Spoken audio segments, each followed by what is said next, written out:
Bem, como eu afirmei no começo, essas duas histórias tratam da ordem.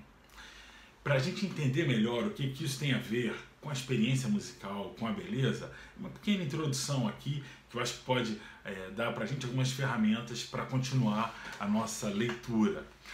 A ordem tem papel fundamental no pensamento grego.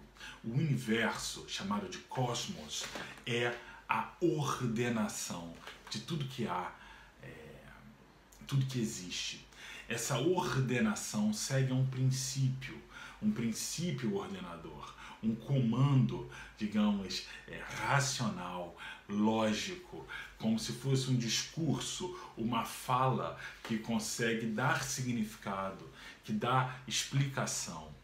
Um princípio que cria uma corrente de causalidade entre as coisas, cria interdependência, cria relações, cria harmonia entre tudo que existe. Portanto, é a ordem que é responsável por fazer do mundo alguma coisa que faz sentido. E mais do que isso, fazer do cosmos um lugar onde cada parte faz parte de um todo maior, e em que cada elemento tem uma função específica, tem uma razão de ser específica e encontra, a partir da sua essência, aquilo que é o seu próprio limite para existir.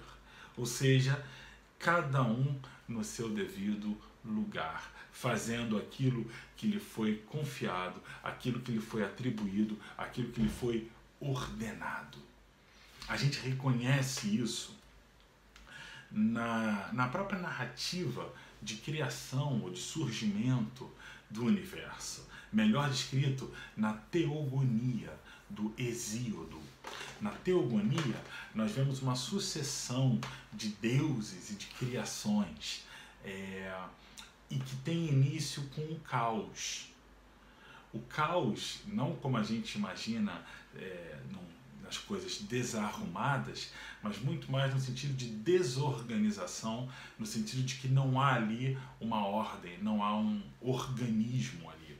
As coisas não têm permanência, as coisas não têm forma, elas estão em estado de caos. O caos ele produz não por uniões, não por harmonias, não por acordos, mas ele produz por separações. É como se ele fosse, até inclusive a palavra grega remete a isso, o bico de uma ave, que quando se abre, divide. Portanto, o caos está sempre criando por cissiparidade. Ele divide, e divide, e divide. E nesse turbilhão de instabilidade e de movimento que separa, e separa, e separa, o caos e seus derivados, por exemplo, o mundo subterrâneo, né, o Tártaros, por exemplo, ele é descrito como uma queda livre. Ou seja, ele é lúgubre, ele é frio, ele é escuro naquela umidade e ele não tem chão.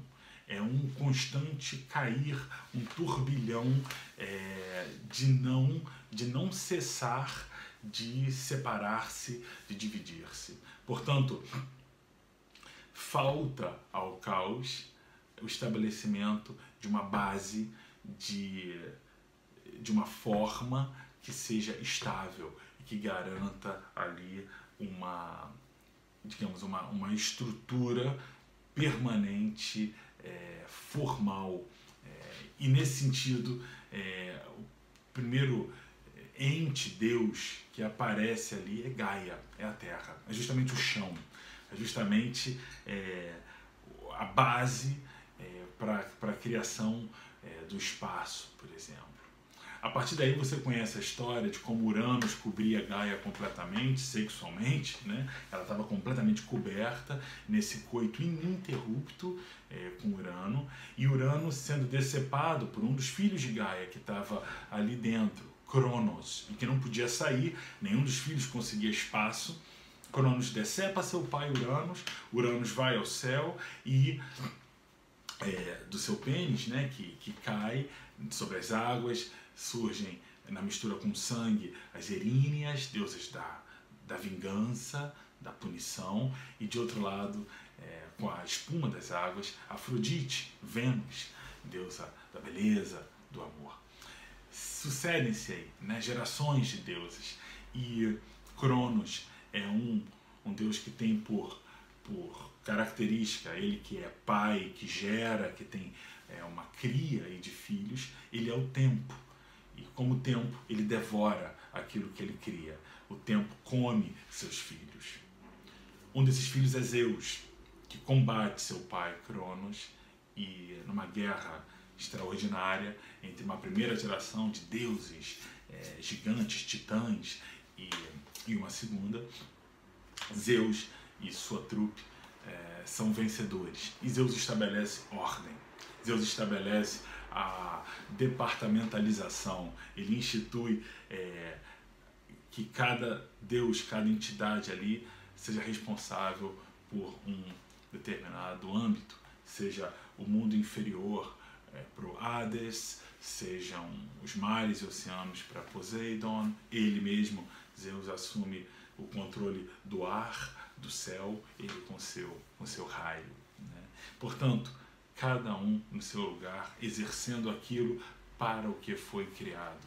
Esse é um mundo que apresenta essa mecânica harmônica, né, em que tudo trabalha em conjunto e coopera.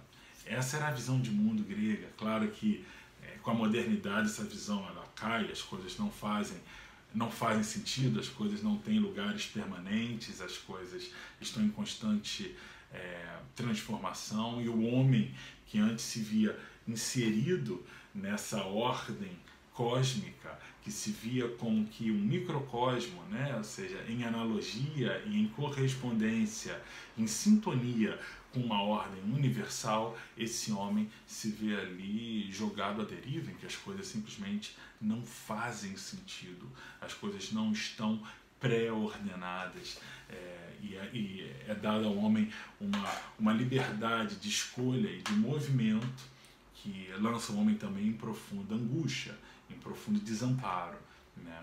Mas enfim, para a gente entender, no pensamento grego, onde esses dois mitos aparecem, a questão da ordem ela é essencial.